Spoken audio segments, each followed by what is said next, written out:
នៅថ្ងៃទី26ខែធ្នូឆ្នាំ2025បានប្រមានថាខ្លួននឹងបន្តប្រតិបត្តិការយោធាពេញលេញលុះត្រាតែកម្ពុជាប្រកាសឈប់បាញ់មុនការនេះគូបញ្ជាក់ពីភាពផុយស្រួយនៃការរំពឹងទុកចំពោះបទឈប់បាញ់ដែលក្រុងទុកថានឹងចុះហត្ថលេខាដោយប្រទេសទាំងពីរនៅថ្ងៃទី27ខែធ្នូស្អែកនេះលោកចក្រិតធម្មវិជ័យអ្នកនាំពាក្យកងទ័ពអាកាសថៃបានប្រាប់អ្នកសារព័ត៌មានថៃថាប្រសិនបើភាគីកម្ពុជាមិនសម្ដែងភាពស្មោះត្រង់និងបដិញ្ញាចិត្តចំពោះការឈប់បាញ់នោះទេសន្តិភាពនឹងមិនកើតមានឡើយការលើកឡើងរបស់អ្នកនាំពាក្យរូបនេះបានកើតឡើងប៉ុន្មានម៉ោងប៉ុណ្ណោះមុនកិច្ចប្រជុំកម្រិតលេខាធិការដ្ឋាននៃគណៈកម្មាធិការព្រំដែនទូទៅកម្ពុជាថៃ GBC បានបញ្ចប់ក្រុមលេខាធិការដ្ឋាននេះបានពិភាក្សារយៈពេល3ថ្ងៃមកហើយចាប់តាំងពីថ្ងៃទី24មកទៅលើចំណុចដែលត្រូវឯកភាពនៅក្នុងបទឈប់បាញ់កាសែតខៅសូលបានរាយការណ៍ថាភាគីកម្ពុជានិងថៃបានព្រមព្រៀងជាគោលការណ៍ទៅលើចំណុចរួមចំនួន6សម្រាប់បទឈប់បាញ់ក៏ប៉ុន្តែមិនបញ្ជាក់លម្អិតអំពីខ្លឹមសារ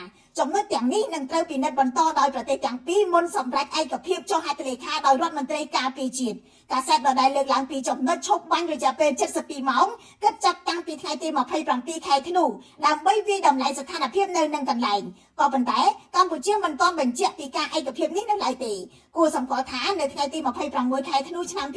2025យោធាថៃបានសម្រុកវាយប្រហារទៅលើភូមិជោគជ័យនិងភូមិព្រៃច័ន្ទក្នុងខេត្តបន្ទាយមានជ័យដោយប្រើយន្តហោះចម្បាំង F16 ទម្លាក់គ្រាប់បែកជាង40គ្រាប់ដ្រូនទម្លាក់គ្រាប់បែកកំភ្លើងបាញ់ផ្លោត360គ្រាប់បន្ទាប់មកយន្តហោះដដែលនេះទៅទម្លាក់គ្រាប់បែកនៅស្រុកស្រីស្នំនិងវ៉ារិននៅក្នុងខេត្តសៀមរាបចំណែកភូមិសាស្ត្រខេត្តព្រះវិហារនិងឧត្តរមានជ័យក៏ថៃវាយប្រហារមិនបន្ធូរដៃដែរជាពិសេសផ្ដោតទៅលើប្រាសាទព្រះវិហារតាក្របីនិងតាមាន់ធំនេះបើយោងទៅតាមក្រសួងការពារជាតិខ្ញុំរស់សុធាពី News Today NTTV